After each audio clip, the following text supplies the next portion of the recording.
Welcome back to the 2017-2018 Fisher News Show. I'm Melena Hoyt. And I'm Camden Sheldon. Thanks for joining us. First, I give some history on Fisher Elementary School, and Natalie gives some history on Halloween. I met with North Scully and talked about the 7 Bs, and Lily found her sweet tooth talking as she met with Nick and Judy Monte of a Village Peddler. Lewis introduces some new faces, and Luca sits down with Mr. Cummings to talk about the new Star Wars movie. Taylor interviews some of the undefeated girls varsity soccer state champs, and Molly explores the creepy boiler room. And finally, Kyla talks about us with the coins of caring. Now let's see what she has to say. Hi, I'm Kyla. Have you heard about caring coins? If you haven't, then let me tell you some facts. The woman who thought of caring coins is Sally Gibney. She did this for all the people and families who lost their homes in Hurricane Irma and Harvey. 165,000 coins have been shared with people. Here are the coins. What are on them are people holding hands, and they say, "You're never alone and you matter." In Fisher School, they gave us a coin with a piece of paper, and we had to sign our name. If you want to know more about Caring Coins, go to their website, www.thecaringcoins.com. Well, that's all I have for you today. Back to the news desk. That's an interesting story. Thanks, Kyla. Now we go to Lily Hosley at the location of the Village Peddler.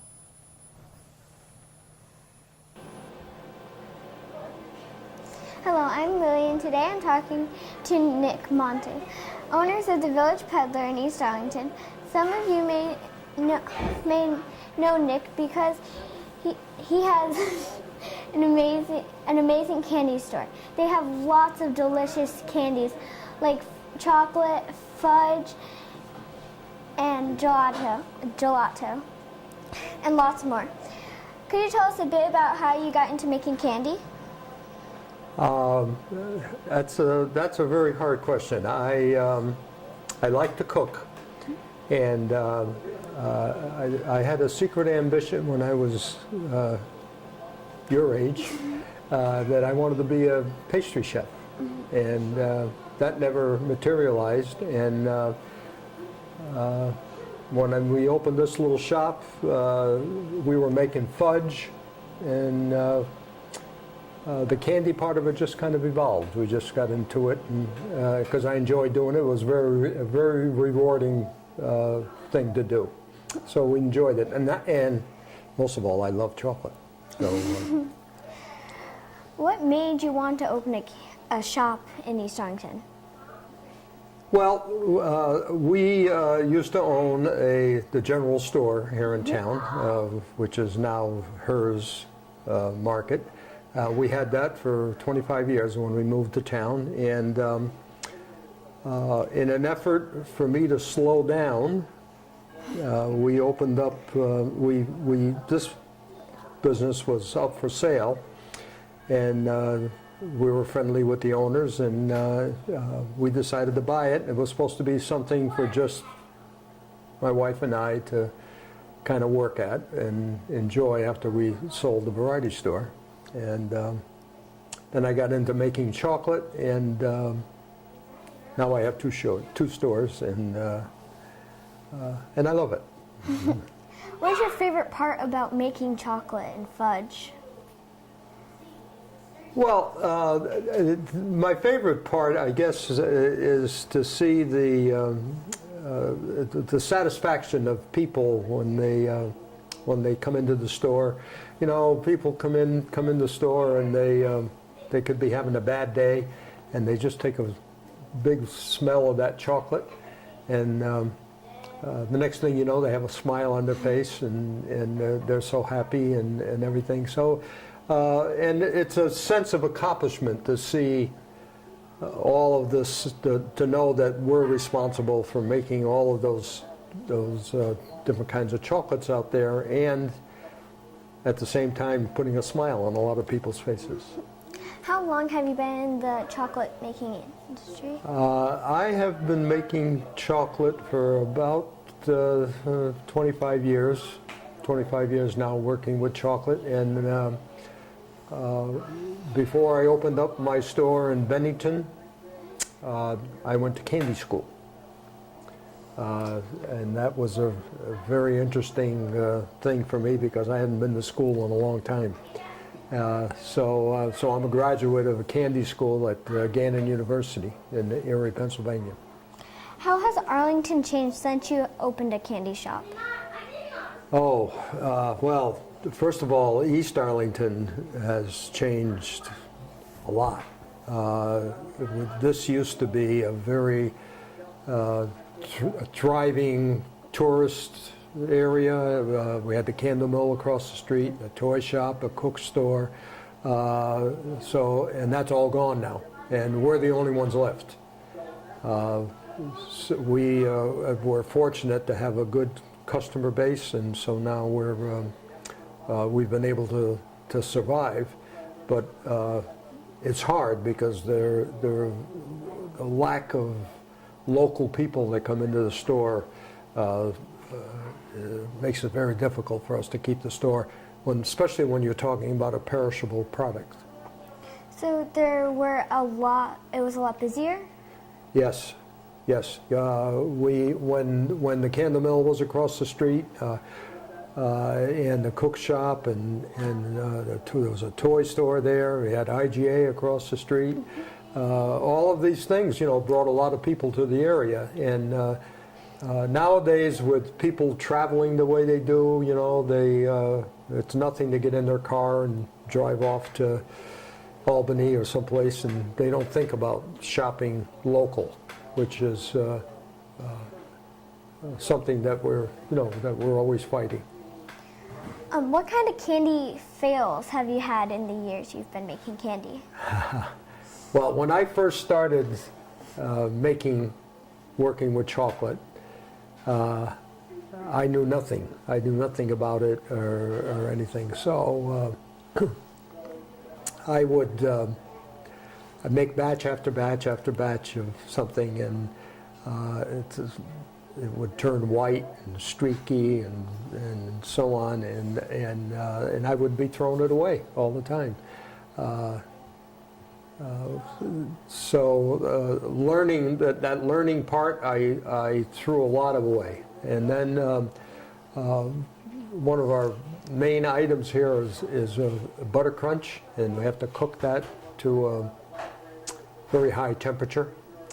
And what happened was I was having a lot of trouble with it. It would get all grainy, and I belong to the Retail Confectioner Association, and we have meetings and classes and so on, and we talked. I talked to several people at one of these meetings, and they gave me some tips, and it turned out I wasn't cooking it long enough. I can't tell you how many batches we threw away. What other jobs have you had? I have been in the retail business all my life. I used to manage a supermarket before we moved to Vermont. I was a store manager of a supermarket.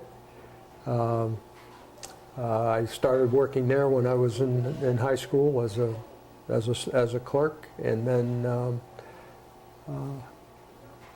went on to be manager. And then when we moved to Vermont, I had the general store, and I've had this gift shop, and now we have the other store in Bennington. So I've been in the retail business all of my life. I went through a very extensive training program with the company that I was working with. It was just like college. I mean, we had to go to classes once a week, all different kinds of retail classes and so on. So I've been in retailing all my life. Thank you for talking with me. I'm Lily Hosley, and now back to the news desk. That was a sweet story, Lily. Now we go to Milena talking with Mrs. Gully about the 7 Bs. I'm Milena Hoyt, and I'm here with Miss Gully today, talking about the 7 Bs. So, Miss Gully, can you remind us what the 7 Bs are? The 7 Bs are health emergencies of when you should come to see the school nurse. Like, what are the 7 Bs like? So the 7 Bs, we have a chart that we put into the classrooms. So bleeding, bad breathing, so like students with asthma having difficulty breathing, maybe they fell off the playground and they broke a bone, they're vomiting or barfing, they're burning up so they have a fever because they're sick and ill, they get a bee sting. I should always see all bee stings. Or they got a big bump, they fell off the playground and they bumped their head. I should see head injuries. Okay. Who invented the 7 Bs? So it was developed by school nurses, and it is sent down from our state as a resource to use to let kids know when they should come see the school nurse. What are the consequences of lying if they said they're hurt but they're not?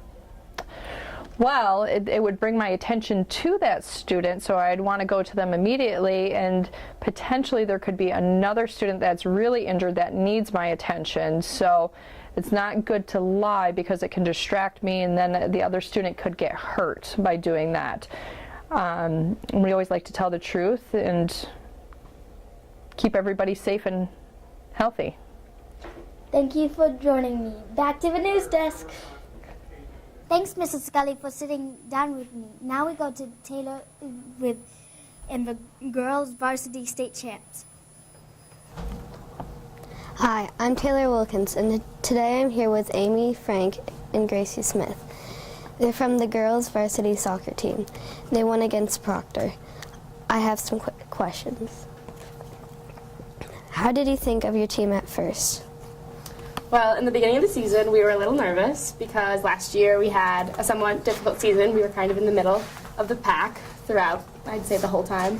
And we had some drama because it's, 25 girls at a team spending lots of time together. So it gets, like emotions get high and heated a little bit.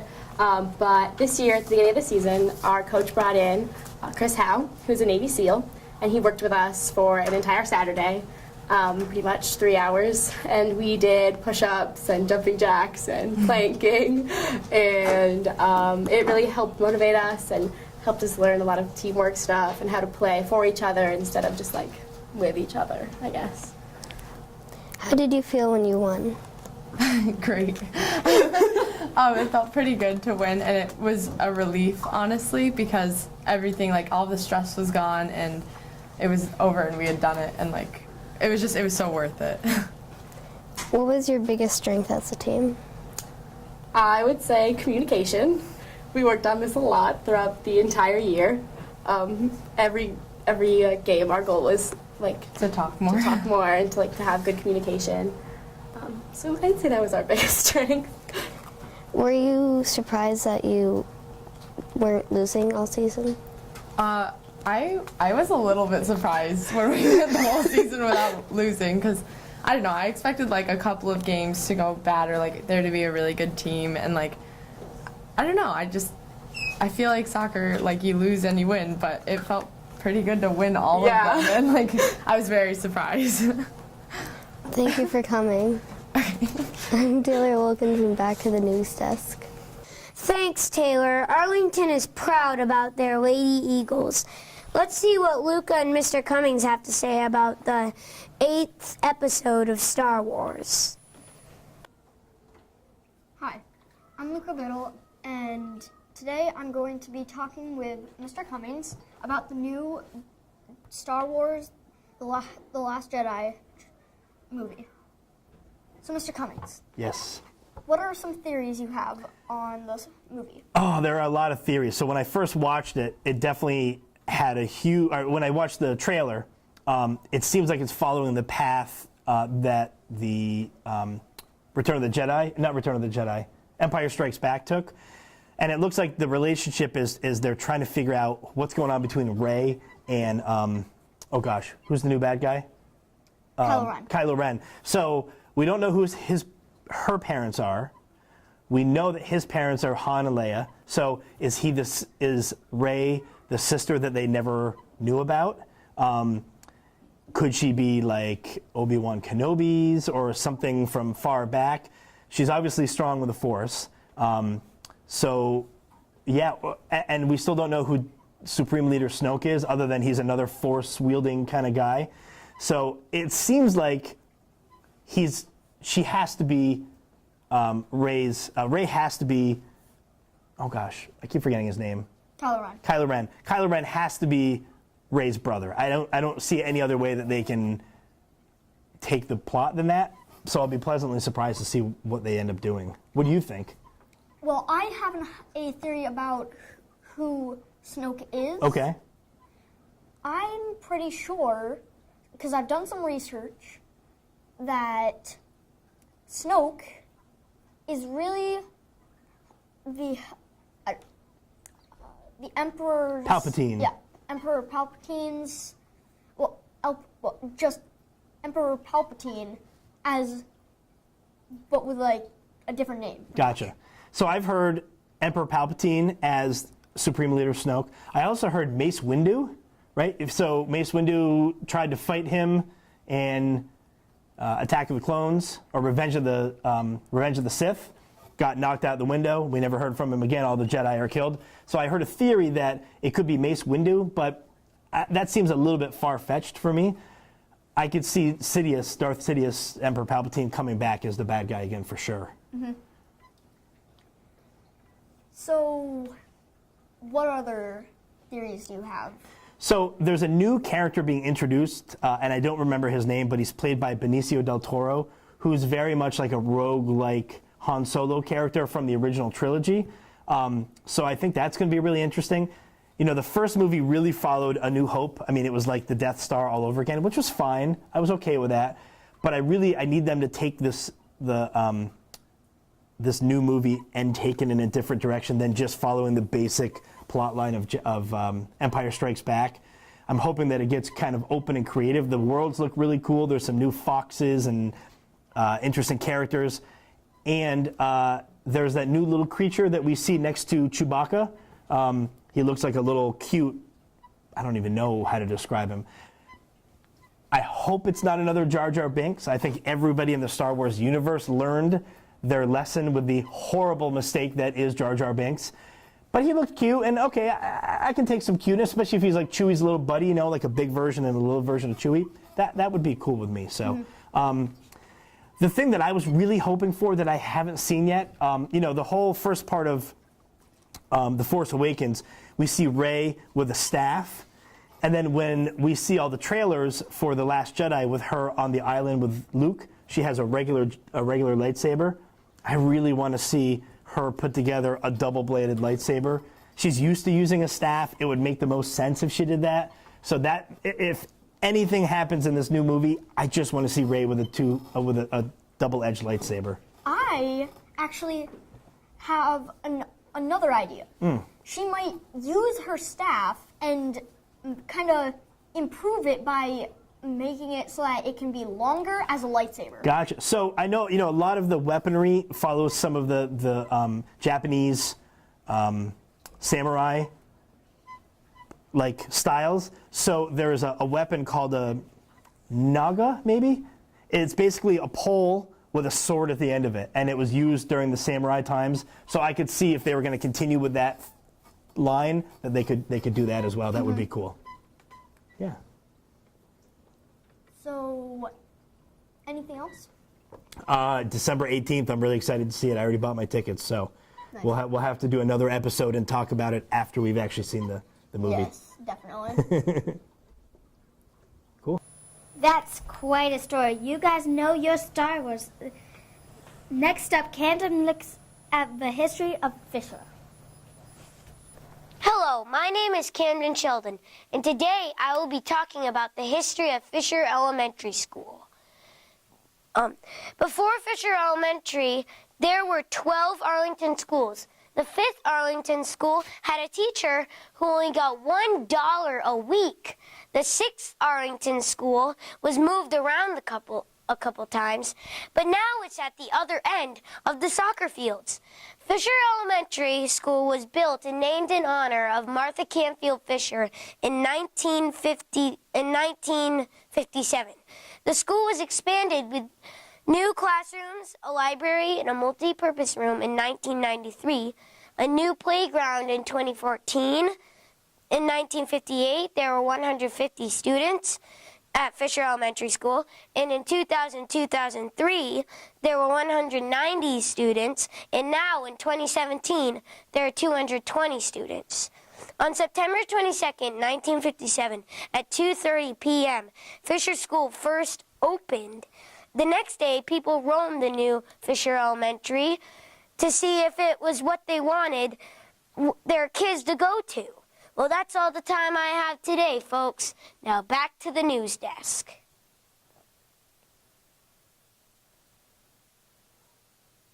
Beautiful.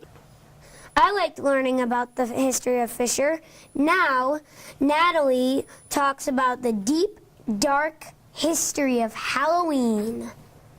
Hi, I'm Natalie, and today we're going to be learning about the history of Halloween. It was originated from the Celtic festival of Samhain, a time where people would light bonfires and wear costumes to ward off ghosts. In the 8th century, Pope Gregory III designated November 1st as a time to honor All Saints. Soon, All Saints' Day incorporated some of the traditions of Samhain. The evening before was known as All Hallows' Eve, and later Halloween. Over time, Halloween evolved into a day of activities like trick-or-treating and carving jack-o'-lanterns. Around the world, as days grow shorter and nights grow colder, people continue to usher in the seasons with gathering, costumes, and sweet treats. I hope you learned something about the history of Halloween. Back to you, News Desk. That was spectacular, Natalie. Now we go to Lewis as he introduces us to some new faces at Fisher. Hi, welcome back to the 2017-2018 Fisher News Show. I'm Lewis Douglas, and here I'm interviewing the new faces around Fisher. Hi, what's your name? Miss Palmer. What is your job here, Mrs. Palmer? I'm the newest special educator in the building. Very interesting. Hi, what's your name? Addison, What school did you come from, or state? Arkansas. Arkansas? Very interesting. Thank you for watching the Fisher News Show. Back to the news desk. Lewis is happy to see new faces at Fisher.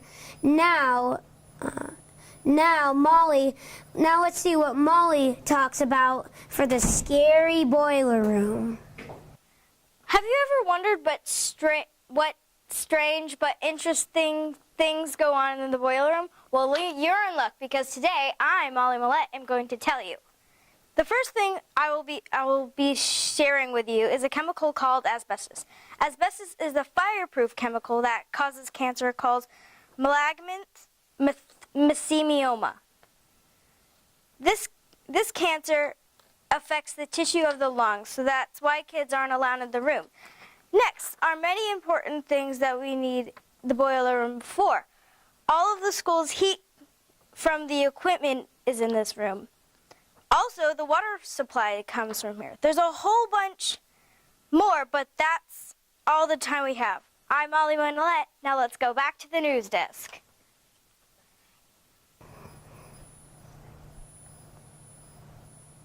That was a fantastic story, Molly. Who even knew there was a boiler room? Well, that wraps up our news show today.